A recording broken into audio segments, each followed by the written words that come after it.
Sai teacher माझ्या मागे मागे माझ्यावर नजर ठेवायला? तुला काय वाटलं ग सई, या तुमच्या कॉफीमध्ये मी काही पॉइझन टाकणार आहे का? तुमची भैरवी मॅडम नाहीये मी, सो चिल.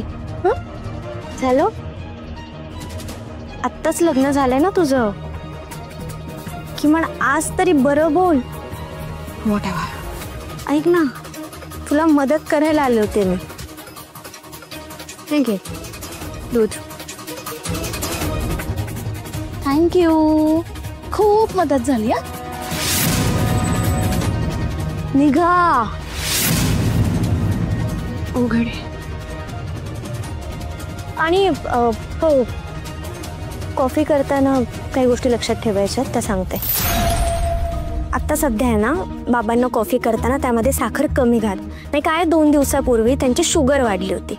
आणि हो, देवांश आणि रियाला कडक कॉफी लागते. आणि भैरवी मॅडमना पण कॉफी हवी आहे की नाही हे जरा विचारशी. सही, तुझा प्रॉब्लेम काय? उठसूट लेक्चर का देत सुटतेस तू? लेक्चर कोणाला काय हवंय ना ते सांगते. ही कॉफी मी बनवते ना सई, मग कोणाला कशी कॉफी द्यायची, कोणाला काय करायचं हे सगळं ना मी ठरवेन. ओके? आणि इतकाच प्रॉब्लेम आहे ना तुला, तर ठीक आहे, तर हे घे, सगळ्यांसाठीची कॉफी तूच बनव. ओके? कसं आहे ना अंजली मॅडम, आता काहीतरी कारणं काढून कामं दुसऱ्यांवर ढकलायचे दिवस संपलेत तुमचे. ऑफिशियली तुम्ही जहागीरदार घराण्याच्या धाकट्या सुनबाई झाल्यात ना, त्यामुळे ही कॉफी तुलाच बनवावी लागणार आहे. आणि राहिला प्रश्न कॉफी कशी करायची, तरी असंच असतं अगं. संसार म्हटलं की 4 माणसं असतात, त्यांच्या 4 तऱ्हा असतात, प्रत्येकाची आवड निवड असते आणि ती आपल्यालाच जपावी लागते. म्हणून मी तुला एवढी सगळी माहिती दिली. आता कळलं तुला कॉफी कशी बनवायची? बनव मग कॉफी, मी आहे बाहेर.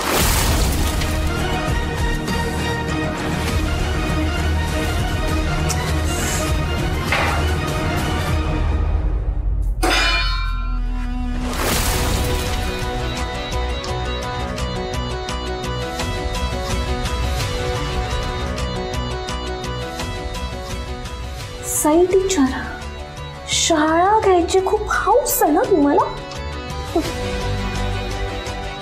बघाच आता, अशी कॉफी बनवते ना की सगळे जहागीरदार कायमची लक्षात ठेवतील.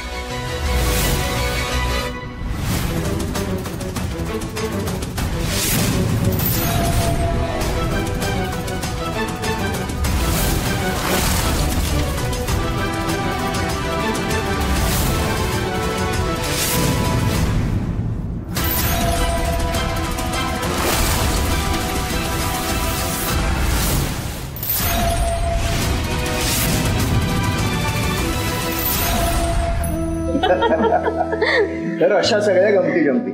आमच्या तरुणपणीचा काळ एकदम मस्त होता, हो की नाही मधुकरराव? हो ना.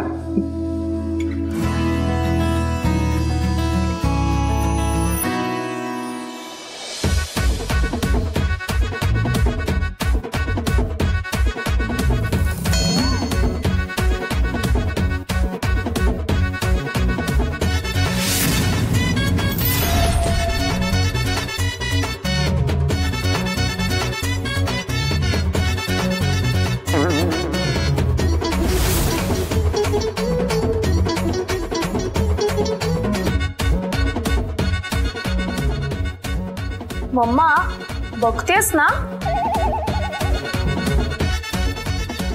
खूपच गुणी सून मिळाली आहे तुला. डोक्यावरनं पदर अँड ऑल.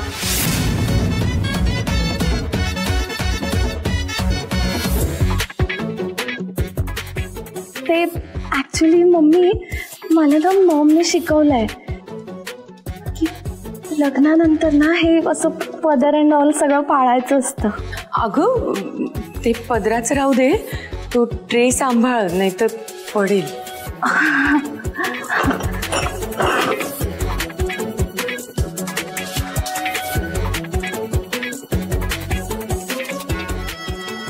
अगं आदित्यांना द्यायचा काय. आमची अंजली कॉफी छान करते हा, पिऊन बघा.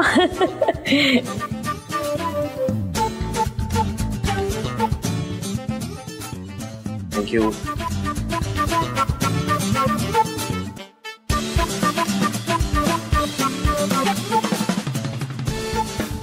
मम्मी सई, अगं बाई सई राहिलीच. ऍक्च्युली सॉरी, असं कॉफीच संपली. राहू दे, असंही मला कॉफी आवडत नाही, नकोय मला.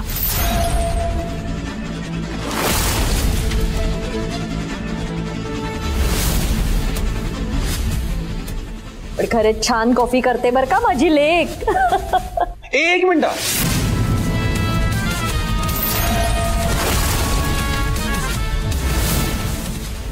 कोणीच कॉफी पिऊ नका.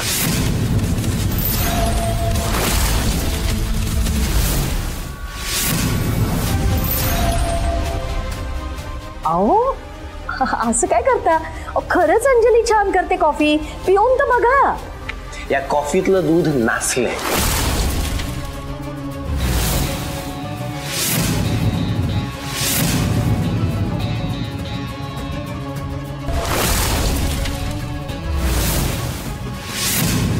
हो, ऍक्च्युली ह्यातून ना वियर्ड वास येतोय.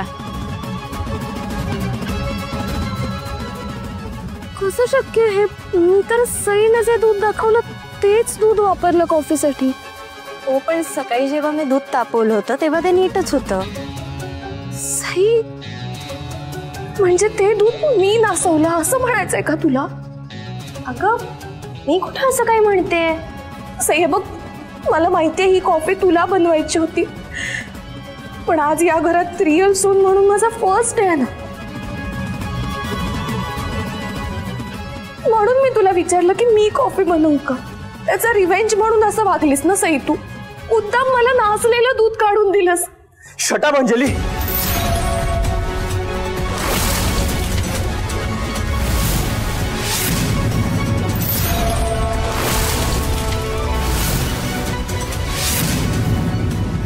Just shut up. बस झालं यार. ओमी, शांत हो तू. ओमी, मम्मा इम्पॉसिबल आहे मुलगी. अरे लग्न होऊन 2 तास पण नाही झालेत आणि तू परत आधीसारखी वागायला लागली आहेस.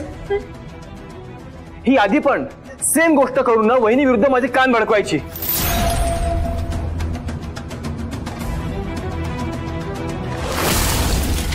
त्यावेळी फरक फक्त एवढा होता की माझ्या डोळ्यांवर झापडं होती.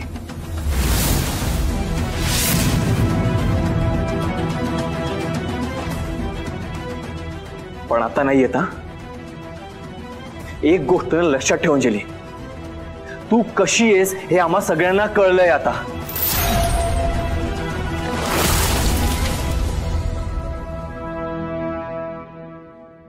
त्यामुळे इथून पुढे कुठलंही कारस्थान करताना 10 वेळा विचार करायचास.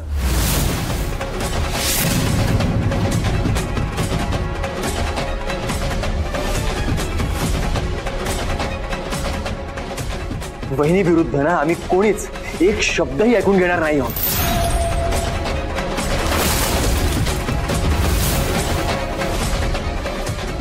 समजलं?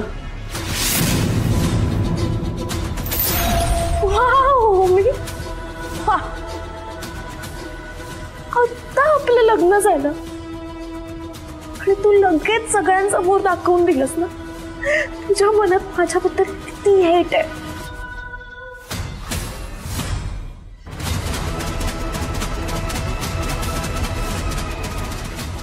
कसा संसार होणार आहे आपला?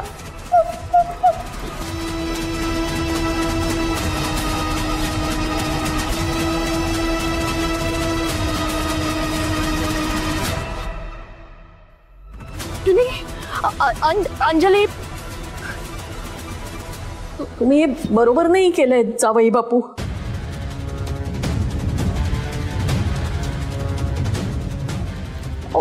आत्ता लग्न झालं ना आणि लगेच माझ्या लेकीला रडवलेत तुम्ही. अंजली, तिच्या मागे मागे जायची काही गरज नाही. अहो पण तिने चूक केलीये, तिची तिला निस्तोर देत. हे बघ, आत्ताच्या आत्ता आपण घरी निघतोय, कळलं? अहो असं काय चल ना निघूया आपण. असंही मुलीच्या संसारात एवढं लक्ष घालणं चांगलं नाही ना.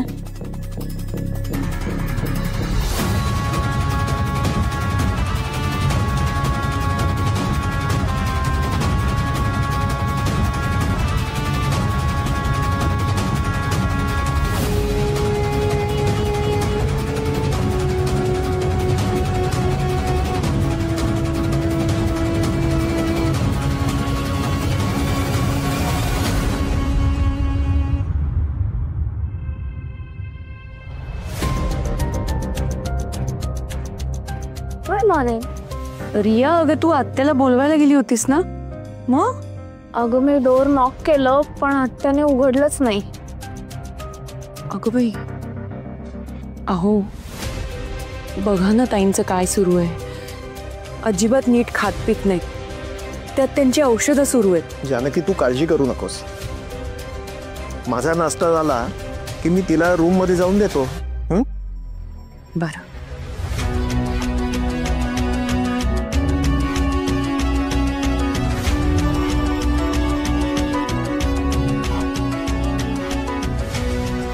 कोणी आहे का घरात? कुरिअर आहे.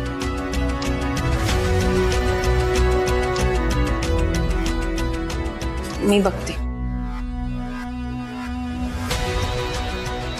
वहिनी मी बघते, माझं पार्सल आहे.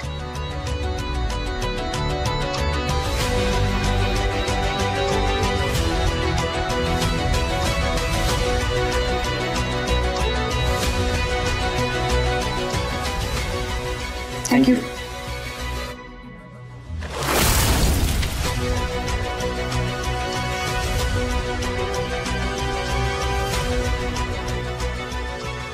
ताई बसा ना, तुम्ही नाश्ता करून घ्या. या. राहू दे, मला एक महत्वाचं बोलायचं आहे सगळ्यांशी.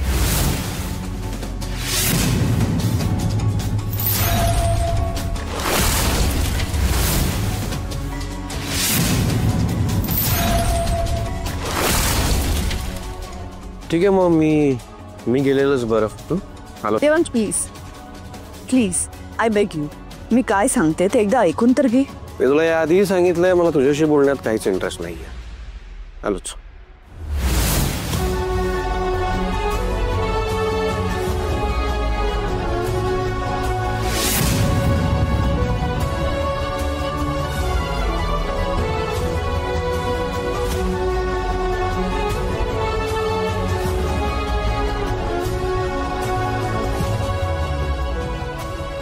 मी तुम्हा सगळ्यांचा जास्त वेळ नाही घेणार.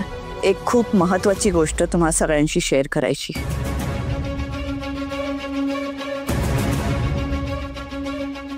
प्लीज एकदा शांतपणे ऐकून घ्या सगळ्यांनी.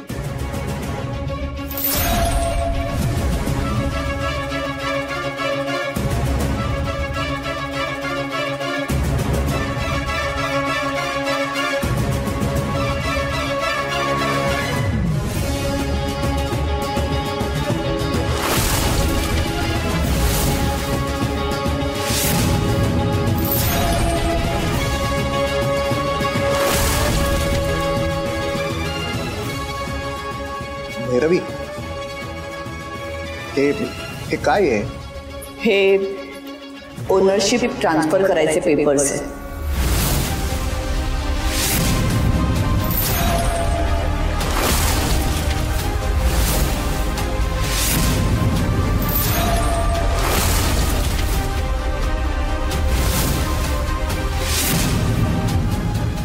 जहागीरदार इंडस्ट्रीज, आपलं घर आणि बाकी सगळे असेट्स मी देवांशच्या नावावर करते.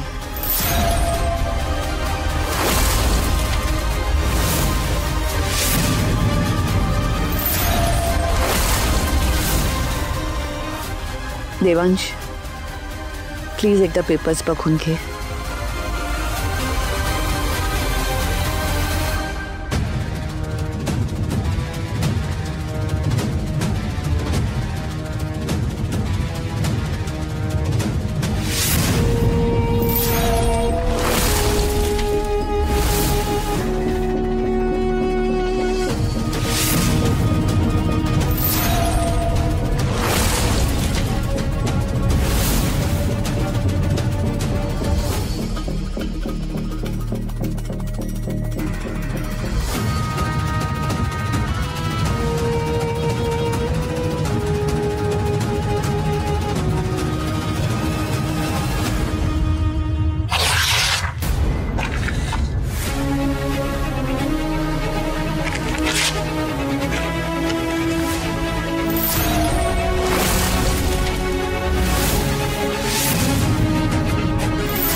काय केलंस देवांश? नगरात तुझी काय जागा आहे ते दाखवत होतो तुला.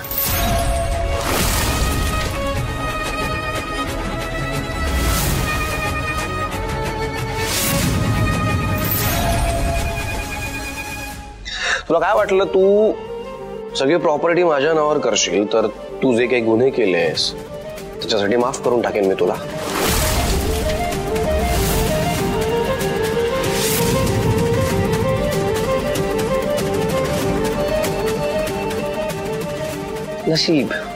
नशीब मी तुला पोलिसांच्या ताब्यात दिलं नाही, नाहीतर तुझी खरी जागा ना तिथेच आहे, पोलीस स्टेशन मध्ये.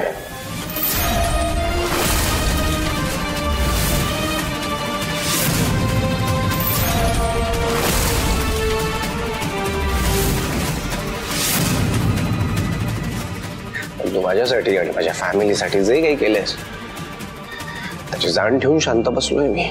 मग एकदाच पोलिसात देऊन टाकायचंस ना.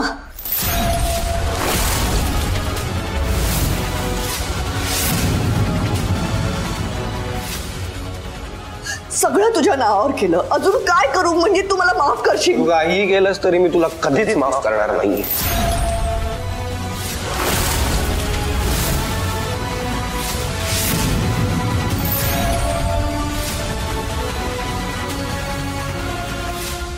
हे समजून घे आता. नाही म्हणजे त्यामुळे ना तुझाही त्रास कमी होईल आणि माझाही. देवांश एकदा ऐक तरी. I am sorry. मी कोणाचं काहीच ऐकणार नाहीये आता. आणि तुम्हा सगळ्यांचं कन्फ्युजन नाही व्हावं म्हणून एकदा सांगतोय, इथून पुढे जहागीरदार इंडस्ट्री मधलं मला काहीच नकोय.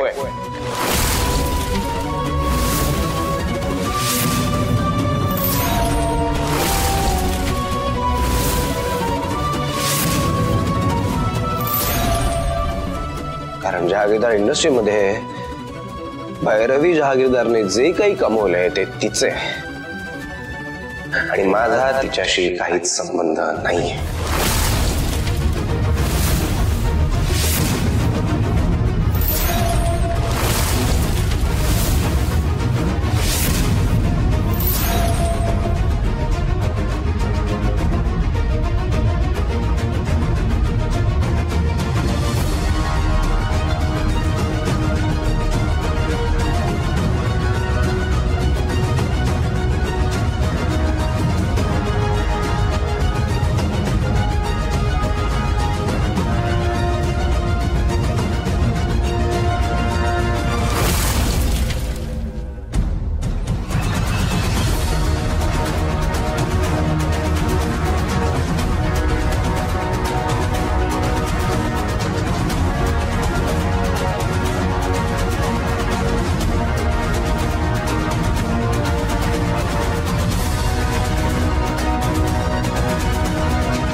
सॉलिडची रे या बॉपकटची.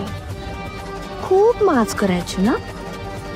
बघ आता देवांशने तोंडावर हिची प्रॉपर्टी नको म्हणून सांगितलंय. म्हणजे आता हे सगळं त्या हिंदोळ्या ओंकारला मिळणार.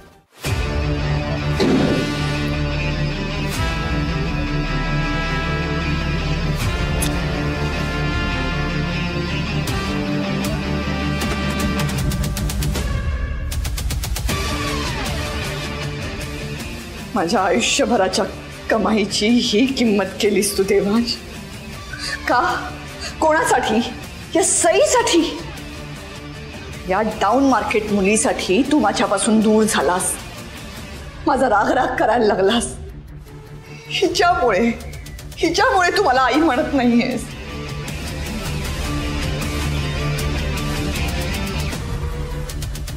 देवांश,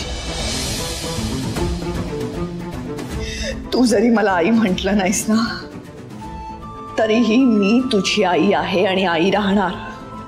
तू म्हण अगर म्हणू नकोस.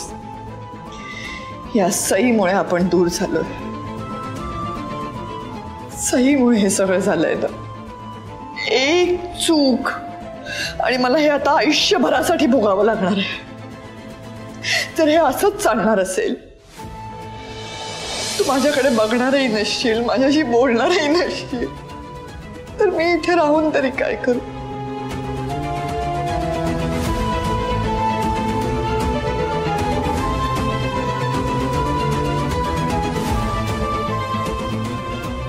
अशी का वागलीस गाई? आणि हे सगळं करताना एकदा पण तुझ्या मनात गिल्ट नाही आलं?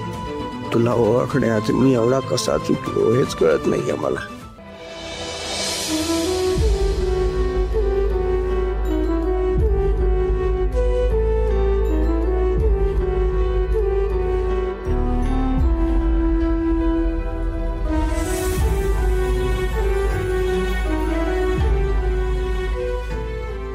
देवान, मग तुम्हाला हे असं नाही बघू शकत हा? मला सांगा ना, मी काय केलं म्हणजे तुम्हाला बरं वाटेल? प्लीज. कधी आपण काहीच नाही करू शकत सई, हे करताच येत नाही आपल्याला. आपल्याला ज्या गोष्टीचा त्रास होत असतो, ज्या गोष्टीचं दुःख होत असतं, ते सहन करायला लागतं. फक्त ते स्किप नाही करता येत. कोणी काहीच करू शकत नाही ऍक्च्युली.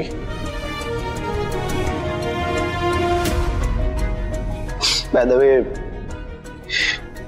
I am sorry.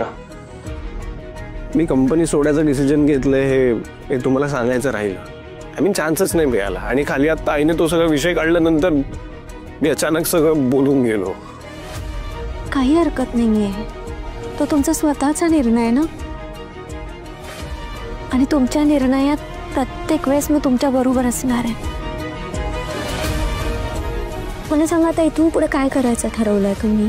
आपण जेव्हा घर सोडून गेलो तेव्हा नोकरी शोधताना तुम्हाला किती त्रास झाला माहिती आहे ना?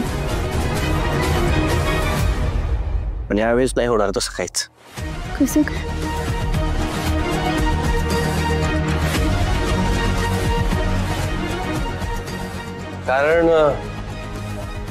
कारण यावेळेस मी देवांश जहागीरदार इंडस्ट्रीजचा एक्स मॅनेजिंग डायरेक्टर म्हणून काम शोधणार आहे.